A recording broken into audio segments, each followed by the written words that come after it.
Hi there, my name is Rick Copley. I'm a 45-year-old personal trainer and I make my living in the fitness industry. And I want to record this video for a couple of reasons. Number one is I get a lot of people that are aspiring personal trainers, right? Someone says to me, hey, I want to be a personal trainer. And I oftentimes will share my story because it gives good insight to kind of what the future may hold. There's also a lot of people out there that are personal trainers in the fitness industry, but they're part-time and they want to go full-time. And I think my story could share some insight or shed some light on kind of how it's done.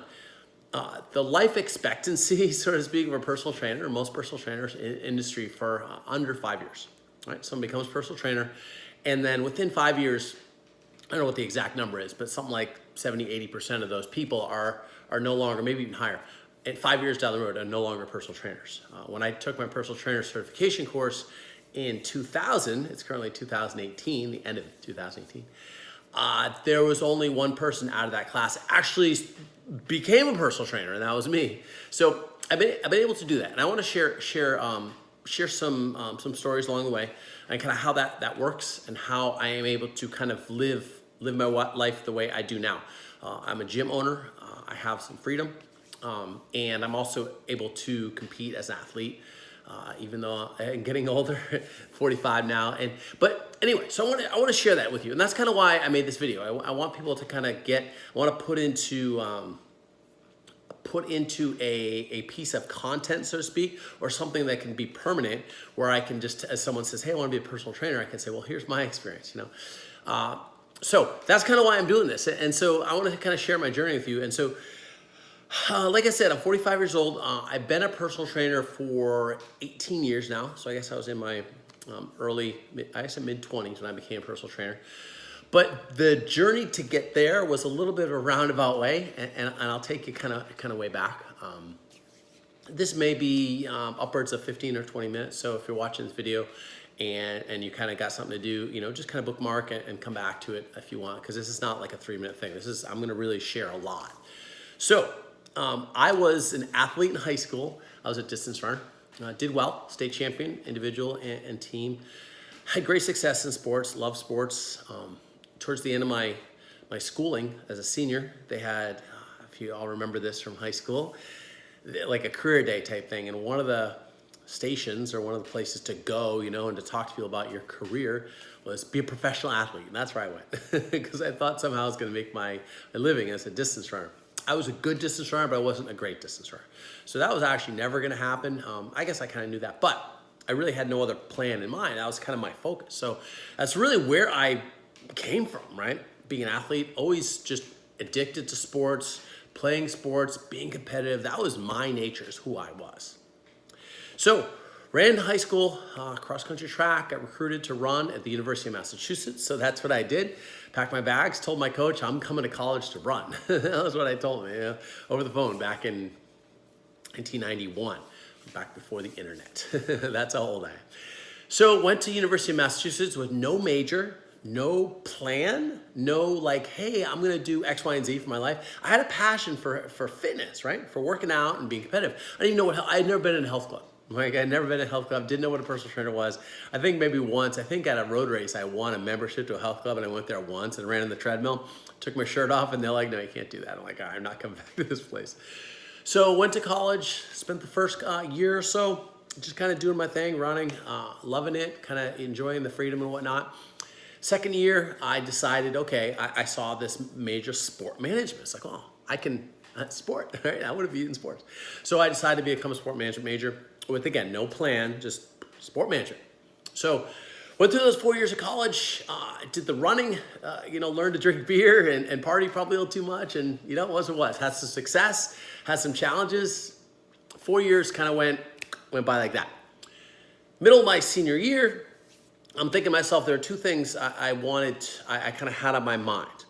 Number one is I wanted to coach, right? That kind of came to my mind. It's like, wait a minute, I like what my coach does. That's where I want to go. I want to be a coach. I want to be a cross-country or a track coach. So that was the direction I kind of thought I wanted to go.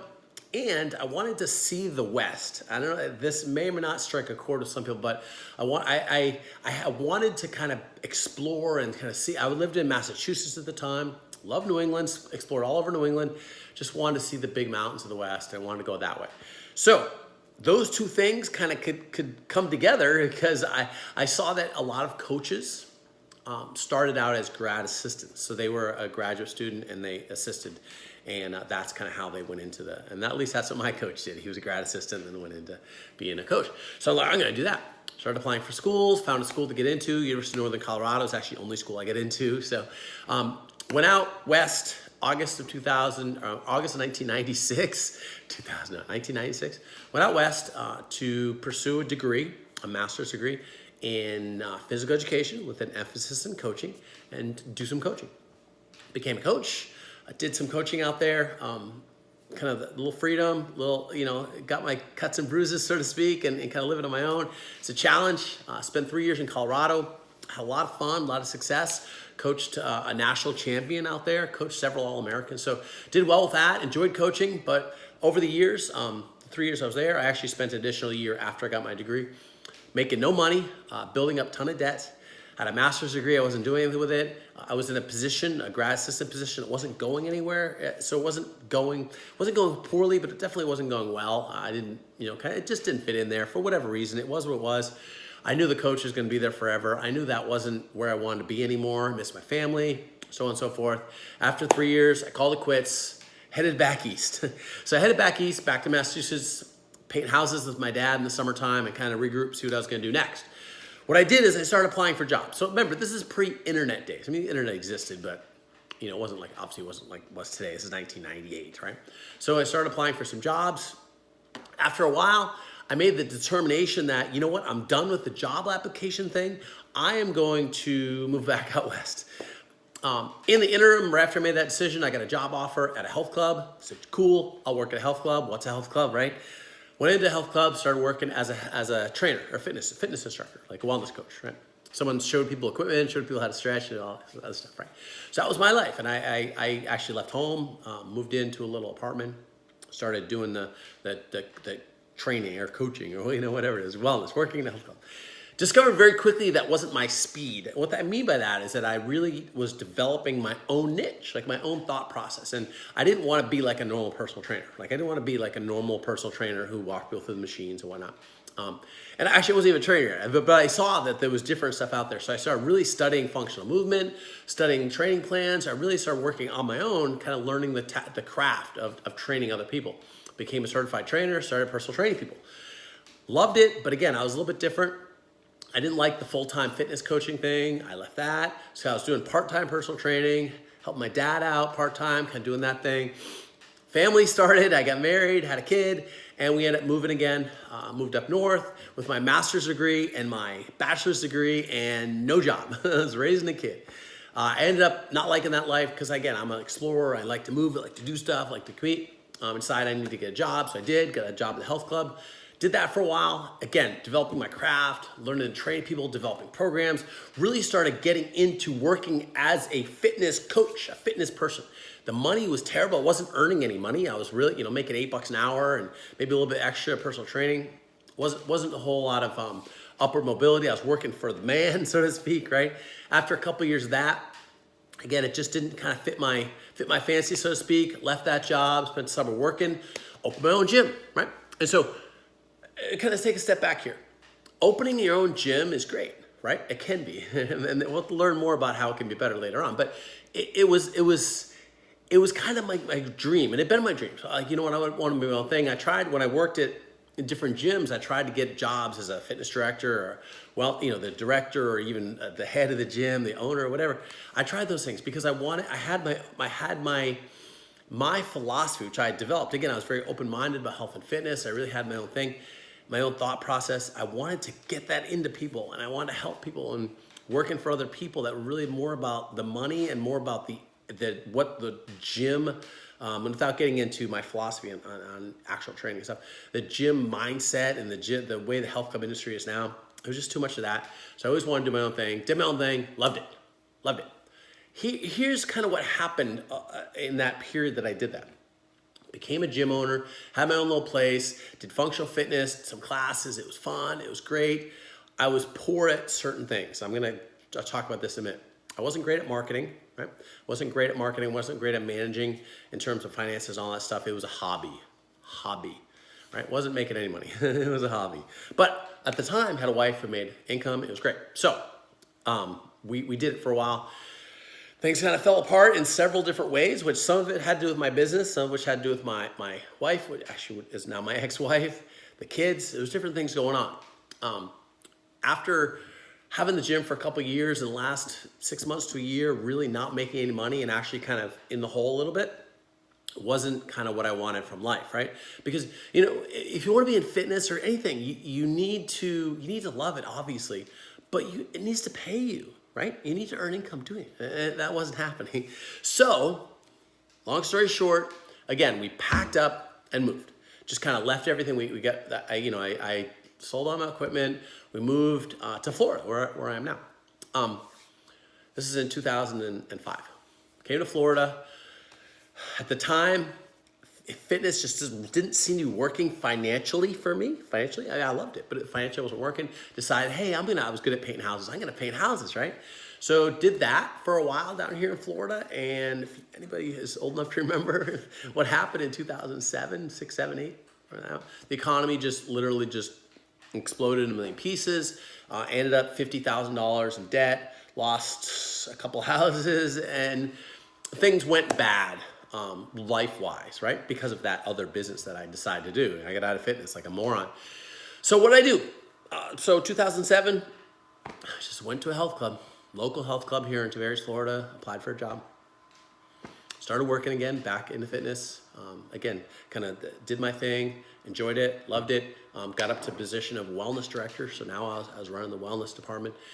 And the same old feelings kind of came back in. At this point, it's actually the first time in my life I was actually making money. Like I was doing well, had a decent salary.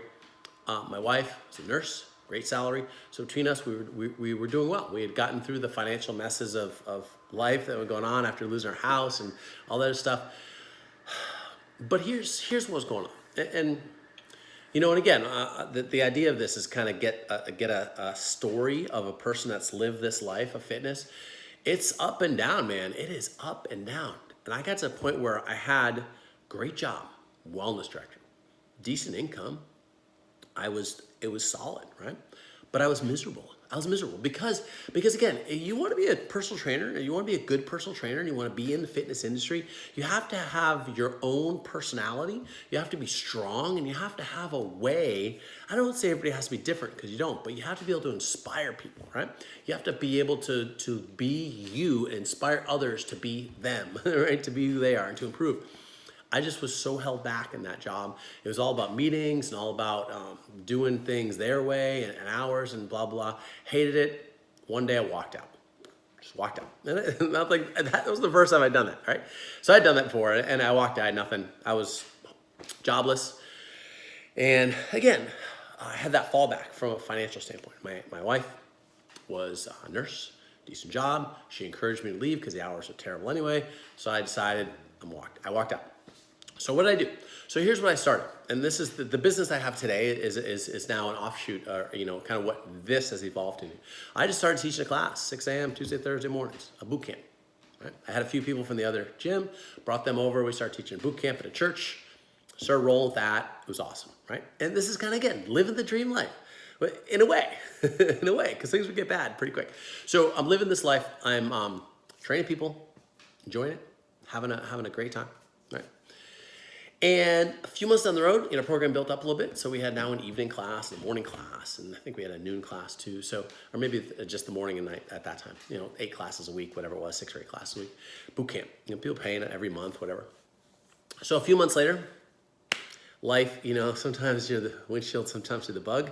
Well, I was the bug, and my marriage ended. So it's like a domino effect. Like, okay, one day you're, okay, this is good. All of a sudden, this isn't so good. Now I'm going from living in a decent house. We got income. We'd actually just gone to Hawaii 6 or 8 months prior, having a good, successful life, doing well, raising kids, all that good stuff. To all of a sudden, here was, I borrowed someone's truck, drove down the road with all my possessions that I now had, which is a mattress and a TV and a couple little things, an end table or something, into a 1-bedroom apartment. So, and then, a month after that, realized that the money I was making from this little boot camp I was doing wasn't income that was going to sustain a life, never mind a good life, any kind of life. So I was broke, right? Broke. I mean, living in a tiny 1-bedroom apartment. And granted, I'm 37 this time, 36, 37, something like that. Living in this 1-bedroom apartment, I'd actually gotten myself addicted to energy drinks. So, any money, there are times I'm like, do I buy an energy drink, right, at the corner store for $3? Or do I put gas in my car so I could drive to go teach my boot camp class? More often than not, I would buy the energy drink and ride my bike to the boot camp class. This was my life. This is where I was. This is where fitness had gotten me, right? Which is not true, not where fitness, this is my decisions got me. But as a health and fitness person, 10 years in, this is where I was. For bad decisions, right? Bad decisions. I didn't have, so looking back, you can see the mistakes I was making, right? I wasn't building a foundation, which we've done now, but I'll explain that in a second. So what happened? Right, what happened? So here's what happened. Along the way, so I went from being married to being single for a while, in the 1-bedroom apartment and all that stuff. I met a girl, and my wife, Teresa. If you know me, you understand that. I mean, she's beautiful and awesome and stuff. And so she kind of came in my life, similar circumstance. She had been in a long-term relationship. She wasn't married, but she had been in a long-term relationship. And she couldn't stay where she was, so we ended up living together. So we were in this little 1-bedroom apartment. So here, and she worked a job she hated. So let me kind of lay the groundwork, right? So where my wife, Teresa, and I were, whatever it was, 8 years ago. 1-bedroom apartment, 3 kids, right? My son, and she has 2 sons. Saw them on the weekends sometimes. They would come by and I'll sleep on the couch and stuff. It was like a slumber party. But that's where we were, right? Broke. She worked a job she hated. I had my thing, which I liked, but it wasn't making us any money. She was paying child support. I mean, it was just a nightmare. It was a nightmare. So what happened? Okay. So here's what happened. I learned something, right? I learned something to be a fitness coach, to be a wellness coach. It's kind of a 3-part deal. Part number 1 is you learn how to provide value and market yourself, right? So that's the biggest thing, because you can't just be like, hey, I'm a great coach, right? But someone needs to get in front of you. You need to get people in front of you. So I started learning how to provide value to people, to market myself. So I was creating a community of people. I was creating people that trusted me. So I had that. And then in the middle, you have to really, when you have clients, you have to really take care of them. You have to inspire them and whatnot. So you got someone in front of you that's paying you, right? And you need to really provide for them what they need. So you need to get people to get in front of you, to pay you, to do stuff.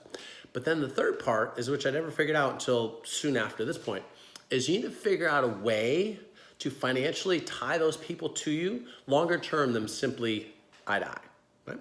So those are kind of 3 factors that I learned then. And so Teresa and I decided, in order to do the third part especially, we needed not only to do our boot camp, but we needed something else. So what happened is this. I went to a friend of mine who had actually coached me when I was doing triathlons or duathlons. And he was making great money distributing supplements. And I'm like, well, I'm in health and fitness. I've never done supplements. What if I could find a supplement that would provide value, right? Again, provide value to people, but also give me income, which clearly I needed. Where we were, it was a bad situation. So we went and we decided we were going to do AppCare. And because that's my friend did. He was making great money. And so we said, okay, so we need to find someone we could trust. We used the products, it worked. Matter of fact, Teresa started taking products, gained about 8 pounds of muscle in just about 2 months. Great results for her. I started drinking the Spark, which I'm still drinking this morning. Got rid of that energy drink habit. So we found these products that work for us. Now what happened is this. What we did is we had this boot camp, we had these people that trusted us already, right? So we started encouraging them to take the products. And it was one of those things, like we're not salespeople. We can't sell anything, right? I was never very good at selling people. Obviously I told you I couldn't, marketing was not my thing. But we believed in it. We just shared with people. Our friend helped coach us. And so we got people started and started earning some income, some additional income, which kind of replaced her income within the first month. So she came home from her job. So now we're kind of doing life together, which is kind of a step in the right direction, right? So I'm kind of going being miserable to being less miserable. We didn't have a lot of money yet, but we were able to kind of do something together. So what happened over the ensuing, let's say the next 4 years, is that we learned those three things I just mentioned. It's like, okay, we started really providing value to people. We started coaching them better, and we started giving them a product to purchase that they wanted to, right? That was going to pay us. So someone trusts us enough, they'd join our program, they'd pay us money to take our class, and then we'd say, hey, try this energy drink, or try this weight loss tool, or whatever. They try it and it worked for them, so they bought it, and they might go do their thing, they left our program, but they continue to buy it, and which continues to pay us income to this day, right? So if you're an aspiring personal trainer, there's a good lesson there, right? So yes, it's okay, it's great to be a good coach, but you need to learn how to get people in, and you need to learn how to create an income source that's going to last over time. So here's what happened over the next 4 years. We started growing our program by providing more value. We started growing our AdvoCare business by just giving people the opportunity to try the products. That the products really work for themselves. We don't sell anything to anybody. It's not a widget that we have to talk people into buying. We're like, hey, try this. You like it? Yes. Okay. You want to buy more? Sure. Right? So we did that. So over the next 4 years, we grew our program, we grew our business, and then at some point, this is probably about just over 4 years ago, that we were kind of outgrowing what we were doing, right? So it was, we were in a church, and it's like, we wanted our own thing, and blah, blah. So we tried one thing. Basically, we tried to take this is a failure, by the way. We tried to take our little program and melt it in, blend it with another program, and kind of take a partnership type thing, and that didn't work out because of personalities and space and different visions, blah, blah, blah. It didn't work out. So after that didn't work out, we found a partner that really had the same vision that we did. And just to give you some context, the people that we originally decided to go partners with now have both husband and wife have gained a lot of weight. They're no longer in fitness. So that was we're still in fitness. So that their direction wasn't quite the direction we wanted to go. So we partnered with a different couple who are still our partners to this day. Have got amazing results. Gidget and Chris Blunt, who are our partners in No Limits Fitness, the gym we own now. So we partnered with them. Here's the cool thing. Because of what we had done on the backside, the AdvoCare business, the supplement business, that paid us an income to sustain our lives while we grew our gym at a slow and steady pace.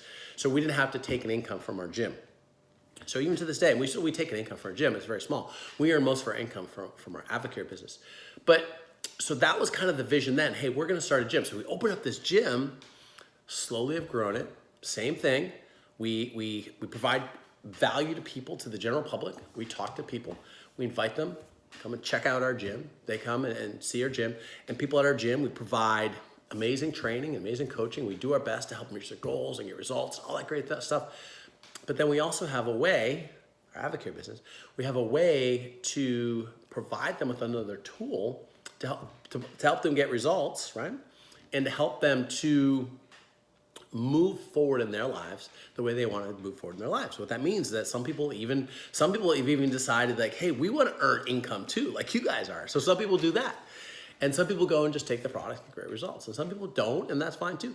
But that's what has happened over the ensuing time. Now, just kind of take the time from Teresa, my wife, 8 years ago. We were in that one-bedroom apartment. She worked a job she hated. We were broke. Addicted to energy drinks. Our life is just not where we wanted it to be. Today, we're not rich, right? We're not sitting here going, we're millionaires today. Woohoo, special magic pill, right? It's not true. We live in a nice house. We have some freedom, right? We have an amazing gym and a gym community. We compete in competitions all around. And we went to Minnesota a couple months ago. We compete all around Florida because that's what we like to do. I go to the gym a couple times, 2-3 times a day to go work out. I just look at the clock. So what time is it now? I gotta go to the gym soon. But that's the life we live now, right? My son has moved on now. He's in the Navy. Her kids are getting older, 16 and 13 now, and we're able to provide stuff for them that we couldn't do 8 years ago, obviously, or 5 years ago even. Things have changed a lot, and it's because of this. And again, if you're an aspiring personal trainer, right? Or if you're a personal trainer that's like, hey, I want to live the life like you do, right? And again, I'm not saying I live the perfect life, but I am full-time in fitness. I don't go to work, right? I go to the gym, and I don't work a lot. I work hard. I just do my thing. You have to do 3 things. 3 things. You have to provide content to people and value to people, right? And I do my Fit Life Journal on Facebook. If you're on Facebook and haven't seen that, go to Fit Life Journal. I write all the time, provide value to people, right? Do live videos, do different things to provide value for people. So you have to get people to know you and like you and trust you. So know, like, and trust. So those are the things you have to do. Now, when you have customers, you have people in front of you, you have to provide them with what they need, right? What they need. Now, you may think, you may say, this is the greatest workout ever, but if it's not for them, it's not for them, right? You have to provide what they need. Now you need, they need. So you have to be a great coach. There's no getting away from it. You can't do anything else. You have to be a great coach. The last thing, and this is the secret sauce that I didn't learn until 7 years ago, is that you have to, from a personal standpoint, from a life standpoint, you have to have a way, an additional way besides coaching, that people can pay you for something. Now we do AdvoCare supplements, right? And that's amazing for us. We love it, absolutely love it. You could write a book, right? You could provide an online nutrition program, whatever. My wife also has a meal delivery company, so she makes people's meals on the weekends, which is great. She loves it. But you have to have something like that that's going to pay you, not necessarily just by you doing work, right? So, example, we have a guy who started became a customer with our AdvoCare business back in 2012, right? So 6 years ago. He became a customer because he was in a part of our gym program. In 2014, he left our program, and he's no longer part of our program for whatever reason, right? But he still buys the products, the AdvoCare products. So every week, every couple weeks, he places an order. We get a few dollars here, a few dollars there. That's vital. That's vital. And because I don't have to do work there, and we communicate every so often, but there's not a lot of work there, right? It's not like going and teaching a class. So you're a personal trainer, you look at someone for an hour, awesome, they pay you. But if they go away, then so does that pay, right? I still do some personal training. I have one client. I've had multiple clients in the past, but for now, just one client. Everything we do is group oriented. I like that much better. We have several streams of revenue, right? You can never, one stream of revenue is never gonna work. You have multiple streams of bills, you need more than one stream of revenue.